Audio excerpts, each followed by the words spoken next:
Age is one. Why can't- Assalamualaikum warahmatullahi wabarakatuh. Kembali dengan saya Kejora saya dengan NIM 2404122122026 akan mempresentasikan proyek pendahuluan radioterapi part kedua.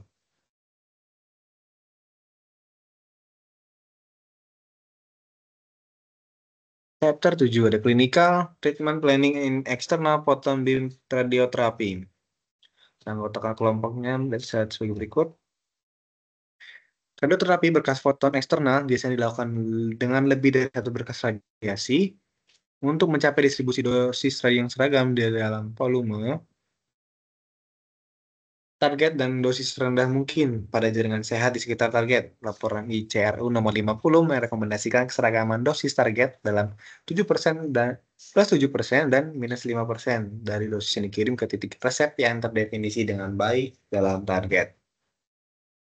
Pada volume definition, persyaratan untuk perencanaan perawatan 3 dimensi yang penting untuk pelaporan dosis yang akurat. Ada gross tumor volume, ada clinical target volume, ada internal target volume. Saya lihat sebagai berikut.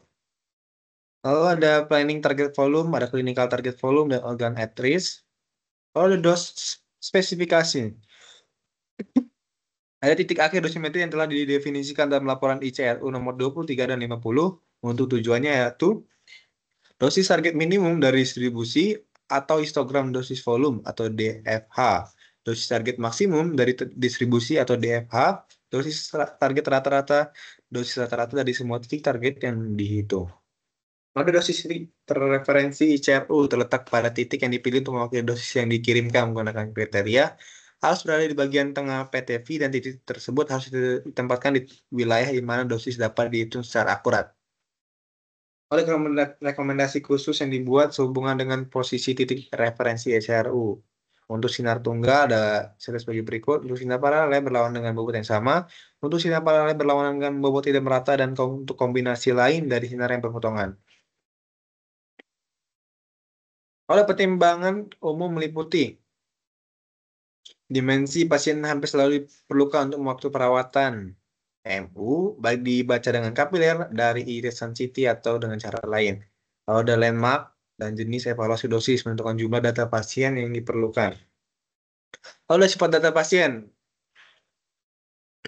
Informasi pasien yang diperlukan untuk perencanaan perawatan bervariasi dari yang belum sempurna hingga yang sangat kompleks, mulai dari jarak yang dibaca pada kulit, melalui penentuan kontur secara manual hingga akuisisi informasi CT pada volume besar atau bahkan fusi gambar menggunakan berbagai modalitas pencitraan.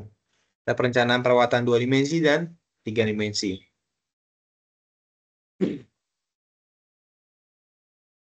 Ada simulasi perawatan. Perangkat imobilisasi memiliki dua peran mendasar untuk mengimobilisasi pasien selama perawatan dan untuk menyediakan sarana yang andal untuk memproduksi posisi pasien dari simulasi keperawatan dan dari satu perawatan ke perawatan lainnya. Ada sandaran kepala digunakan untuk pemosisian pasien dan imobilisasi dalam radioterapi. Sinar eksternal dapat dilihat sebagai berikut. Lalu masker plastik digunakan untuk imobilisasi pasien otak dan kepala dan leher. Ada perangkat imobilisasi memiliki dua peran mendasar, yaitu bentuk eksternal pasien harus diuraikan di semua area di mana sinar masuk dan keluar, target dan struktur internal harus diuraikan, lalu kepadatan elektron untuk setiap elemen volume dalam matriks perhitungan dosis. Pada karakteristik redaman, setiap elemen volume diperlukan untuk pemrosesan gambar. Pada simulasi perawatan konvensional di simulator, ada lokalisasi volume target dan organ yang berisiko. Lalu ada simulasi pengobatan konvensional berbasis komputer, tomografi atau CT, memberikan kontras dengan lunak yang sangat baik, memungkinkan lokalisasi dan definisi tumor yang sangat baik dibandingkan dengan simulasi konvensional. Ada kontrol kulit pasien, ada komputer compute tomografi simulator, meliputi bor yang besar, laser luangan termasuk laser sagitan yang dapat digerakkan, memungkinkan pemrosesan dan penandaan pasien dan lebih cocok dengan posisi perawatan radioterapi dan workstation grafis yang kuat memungkinkan manipulasi dan pembentukan gambar. Pada virtual simulation atau simulasi virtual itu simulasi pengobatan pasien hanya berdasarkan informasi CT. digitali, rekonstruksi radiografi. DRR diproses dengan menelusuri gambar sinar dari posisi sumber virtual melalui data CT pasien ke bidang virtual. Ada virtual simulated produce, ada banyak penempatan pasien dan ISO center referensi, ada koordinator referensi, ada penentuan ISO center perawatan, ada penandaan struktur target dan organ, penggunaan DRR dan BFV, penentuan geometri BM dan pelindung, pertimbangan distribusi dosis, penentuan luas lapangan dan desain pelindung, dan 10 transfer data ke TPS. Ada persamaan antara CT simulator dan simulator konvensional. Tujuan identifikasinya, kedua bertujuan untuk melokalisasi volume target dan struktur kritis untuk perawatan radioterapi, dan lalu baik simulasi CT maupun konvensional digunakan untuk menentukan batas lapangan perawatan yang sesuai dengan posisi target dan organ kritis. Lalu ada keduanya membutuhkan penentuan posisi isosenter untuk membantu pengaturan lapangan dan geometri perawatan. Perbedaannya, kualitas gambar dan kontras pada proses penentuan lapangan perawatan. Ada kehadiran pasien, ada fleksibilitas pengaturan beam, dan kebutuhan simulasi fluoroskopi tambahan. Lalu magnetic resonance imaging untuk treatment planning. Tidak dapat MRI saya tidak dapat digunakan untuk simulasi dan perencanaan radioterapi karena dimensi fisik MRI membatasi penggunaan alat imobilisasi dan mempengaruhi posisi perawatan tidak hanya sinyal tulang sehingga tidak bisa menghasilkan DRI untuk perbandingan dengan portal film. Lalu tidak tersedia informasi kepadatan elektron dan rentan terhadap artefak dan distorsi geometris yang dapat mempengaruhi akurasi perhitungan distribusi dosis.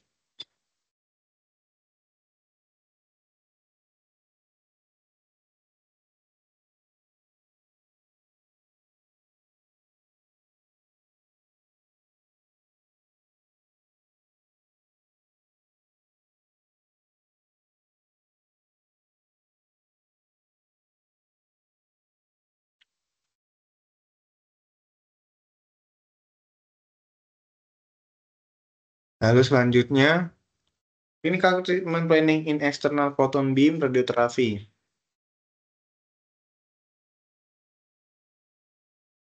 Kurva isodosis adalah garis yang menghubungkan titik-titik yang menerima dosis radiasi yang sama. Lalu, biasanya dinormalisasi hingga 100% pada titik referensi, baik pada kedalaman dosis maksimum atau di isocenter, sehingga memudahkan untuk membandingkan dan memahami distribusi radiasi. Lalu kurva isodosis pada kontur transversal pasien. Lihat sebagai berikut, dan juga kurva isodosis pada berkas foton 6 MP yang dinormalisasi Zmax. Lalu filter weights, ada bagian-bagian weights, ada heel dan toe, sudut weights ada didefinisikan sebagai sudut antara garis isodos 50% dan garis tegak lurus pada sumbu pusat sinar. Lalu sudut wedge umum berkisar sampai 10 derajat hingga 60 derajat. Lalu ada wedge factor atau WF. Ada fungsinya digunakan dalam perhitungan MU atau monitor unit untuk mengompensasi perubahan sinar yang disebabkan oleh wedge, dan faktor yang mempengaruhi adalah kedalaman dan ukuran bidang. Lalu kompensasi permukaan miring digunakan untuk mengimbangi permukaan yang miring seperti pada perawatan nasofaring. Contohnya saya lihat bagi berikut gambar-gambarnya. Lalu perawatan lesi rendah. Lalu ada bolus dan filter kompensasi. Bolus adalah materi yang menyerupai jaringan tubuh dan ditempatkan di permukaan kulit untuk dua tujuan utama, meningkatkan dosis di permukaan kulit dan menggantikan jaringan yang hilang.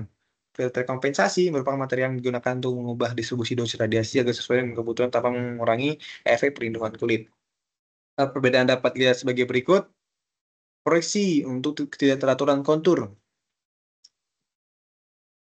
Ada metode pergerasan disebut metode pergerasan isodosis. Digunakan tidak hanya pendekatan terkompensasi untuk merencanakan kontur manual.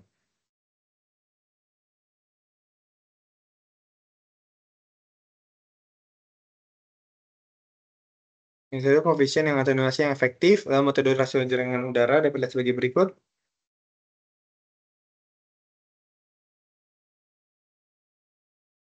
Lalu koreksi untuk tidak homogenan jaringan. Ada metode rasio jaringan udara ekuivalen. Ada metode pergeseran isodose. Ada kombinasi balok dan aplikasi klinis, pembobotan dan normalisasi, dan jarak sumber ke permukaan tetap versus teknik isosentrik. Ya, sinar paralel berlawanan, beberapa sinar komplanar. Teknik rotasi, beberapa sinar non-koplanar, dan pencocokan bidang. Lalu ada treatment plan evaluation. Evaluasi rencana perawatan. Ada distribusi dosis dapat diperoleh untuk beberapa poin penting dalam target volume, kisi-kisi tidak di atas kontur atau gambar dua dimensi, ada array tiga dimensi dari titik-titik yang mencakup anatomi pasien. Kalau alat-alat yang digunakan adalah kurva isodosis, bidang, ortogonal, dan permukaan isodosis, ada distribusi dosis dan DFA diferensial, DFA kumulatif. Ada kurva isodosis, digunakan untuk mengevaluasi rencana pengobatan pada satu bidang atau beberapa bidang pada pasien isodosis yang menutupi pinggiran target dibandingkan dengan isodosis dari isocenter. Lalu bidang ortogonal dan permukaan isodosis. Ketika band transverse yang digunakan, pada bidang aksial saja mungkin tidak praktis untuk evaluasi rencana. Lalu, bidang sagittal dan koronal tersedia di sebagian besar TPS 3 dimensi. Lalu statistik dosis, dari materi dosis hingga setiap elemen volume dalam satu organ, dosis utama dapat dihitung. Yang dihitung adalah dosis maksimum terhadap volume, dosis minimum terhadap volume, dosis rata-rata terhadap volume, dosis yang diterima sedikit, 95% dari volume. Lalu ada histogram dosis volume rencana pengobatan 3 dimensi, ada DFH merangkum informasi distribusi di dosis 3 dimensi, ada kelemahan utama DFH, ada DFH dibagi menjadi dua jenis, atau DFH langsung dan DFH kumulatif atau integral.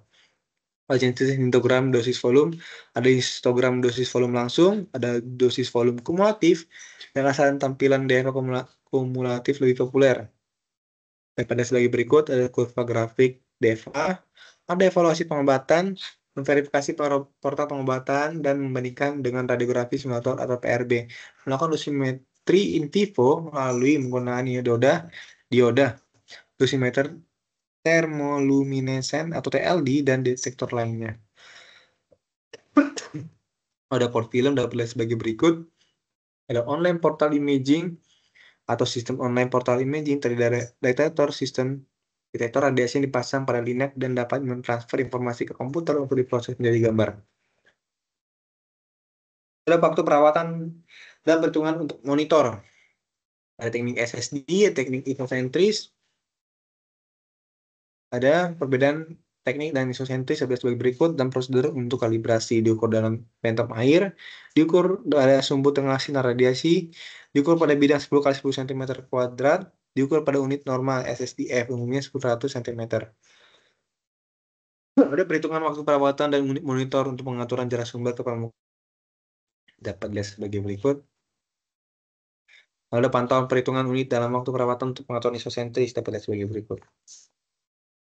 Ada normalisasi distribusi dos. Proses pengalibrasi untuk menyesuaikan distribusi dosis radiasi sehingga sesuai dengan target dosis yang diinginkan.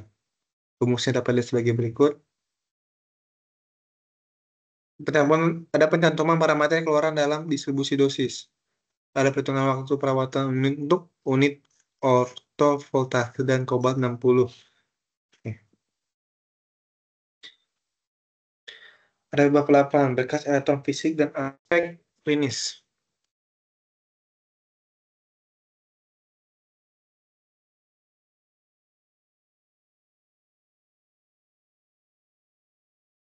Ada hukum kuadrat terbalik atau posisi sumber virtual.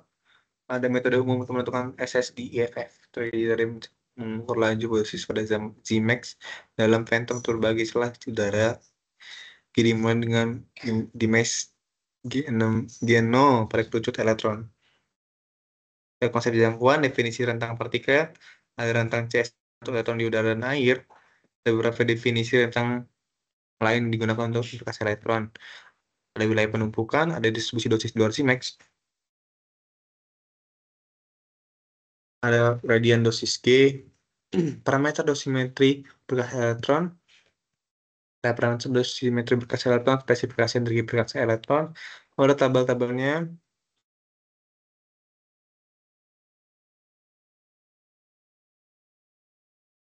Ada pertimbangan klinis dalam terapi berkas elektron.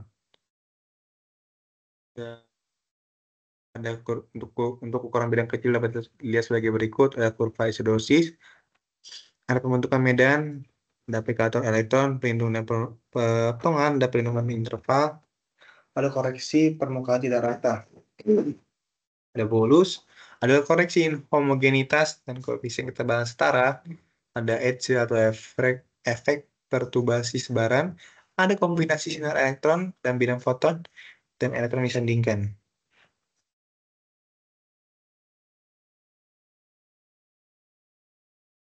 Ada terapi busur elektron terapi treatment planning,